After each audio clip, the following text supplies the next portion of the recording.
One of the features of this fourth industrial revolution is that it doesn't change what we are doing, but it changes us. The difference of this fourth industrial revolution is it doesn't change what you are doing.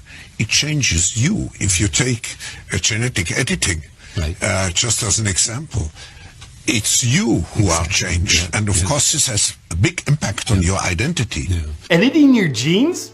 Cool. I'll explain that later. But first, why do so many people consider this guy, Klaus Schwab, to be the most dangerous man in the world? Well, there's some reasons. A lot of them. You might remember Klaus Schwab as the puddle of liquefied feces who said, by 2030, you'll own nothing and be happy about it. Translated, that probably means by 2030, he'll own everything and he'll be happy about it. But how does he expect you to own nothing and be happy about it? Oh, he's got a plan. Now, I'll tell you about it in a minute. But before I do, a little bit about Klaus Schwab. He's the author of COVID-19, The Great Reset. What a grand opportunity indeed. Oh, and his book was published on July 9th, 2020. Wonder how he got it written and published that fast. It's almost like maybe he pre-wrote it before he started the pandemic. Before the pandemic started. Old Klaus is also the founder and chairman of the World Economic Forum, an organization that faces the public with very noble-sounding goals of creating a better world. Fear-mongering about climate change and disease are big goals of theirs. Welcome to Davos. Just park your private jet over there and then go inside and pretend to be concerned about climate change. Klaus and the World Economic Forum want a worldwide digital ID system that determines your access to goods and services. It would monitor your online behavior, purchases, and biometrics. It kind of seems like he just wants to do away with the whole democratic process and give all the power to the state and whoever runs the state, the deep state. But that's based on both his words and actions, so it's probably an inaccurate observation. Was Dr. Evil's character based on this reptile? Mr. Schwab writes the following. One of the greatest lessons of the past 5 centuries in Europe and America is this. Acute crisis contribute to boosting the power of the state. It's always been the case, and there is no reason why it should be different with the pandemic.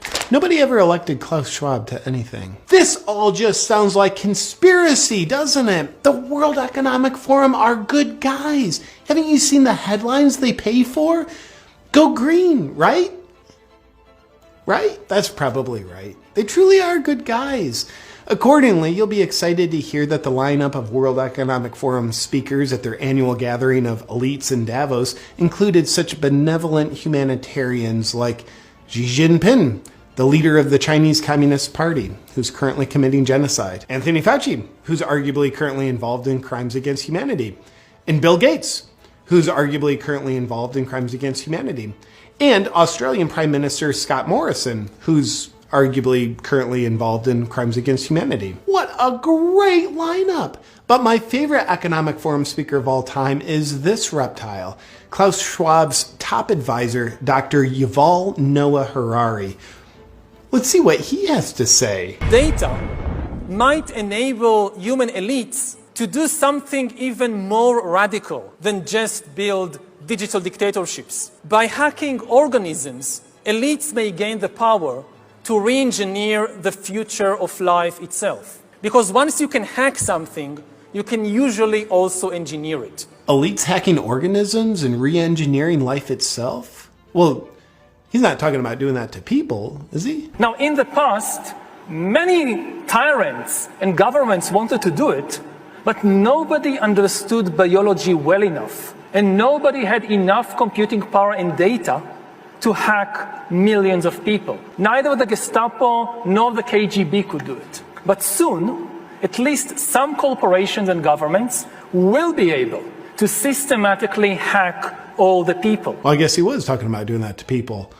All people, to be specific. And if indeed we succeed in hacking and engineering life, this will be not just the greatest revolution in the history of humanity. This will be the greatest revolution in biology since the very beginning of life 4 billion years ago. For 4 billion years, nothing fundamental changed. Not playing God, are you? Because that usually works out super well. Science is replacing evolution by natural selection with evolution by intelligent design. Not the intelligent design of some God above the clouds. Oh, you are playing God.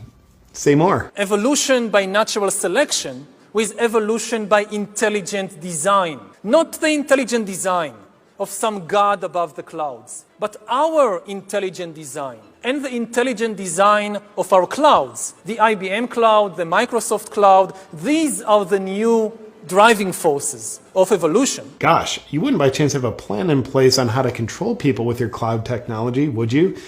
And that plan isn't by chance already being implemented, is it? Today, we have the technology to hack human beings on a massive scale. Oh, so you could implement it. In this time of crisis, you have to follow science. It's often said that you should never allow a good crisis to go to waste. Sounds familiar.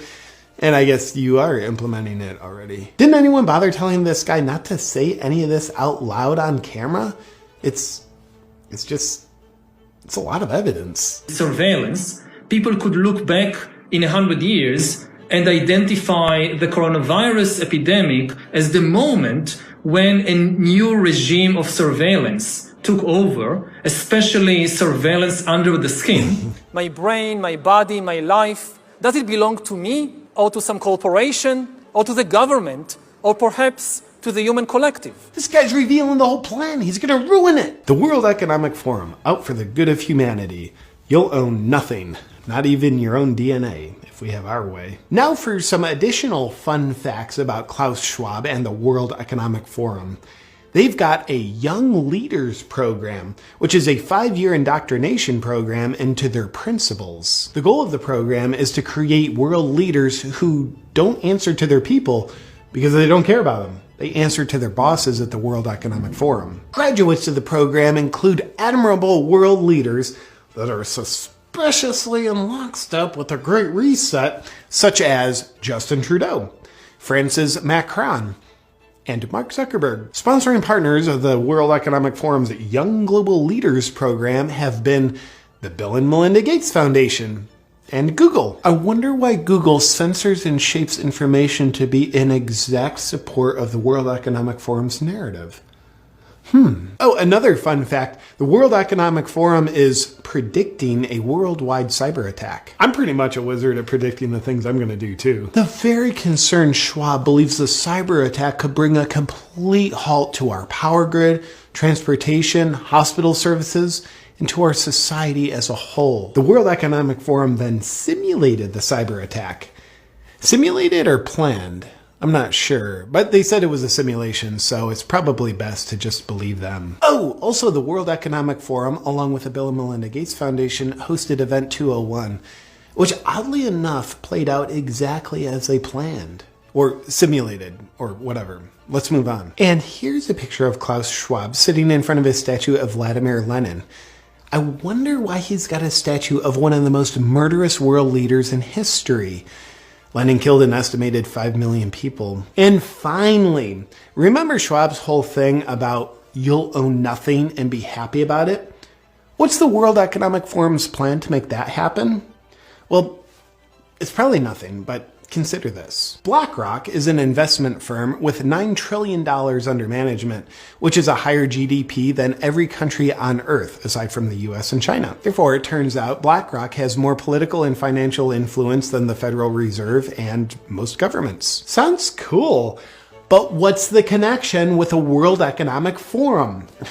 Well, again, and it's probably nothing, but BlackRock CEO Larry Fink is also just a board member of the World Economic Forum. Well, that's super convenient, and probably just a coincidence. Is the World Economic Forum and BlackRock colluding in corporatism, where an unelected corporate elite dictates top down to the population? Well, they couldn't be doing that because they'd have to infiltrate the government, which they haven't done. Why don't you ever smile, Klaus? You look like a sociopath. No, you don't understand. We elites have access to knowledge that you don't. So you better listen to us or you're gonna die. Same old fun pattern of fear-mongering. They know of the scary problems and only they have the solutions. So listen up or you're gonna die. Gotcha, Klaus. Nothing new here.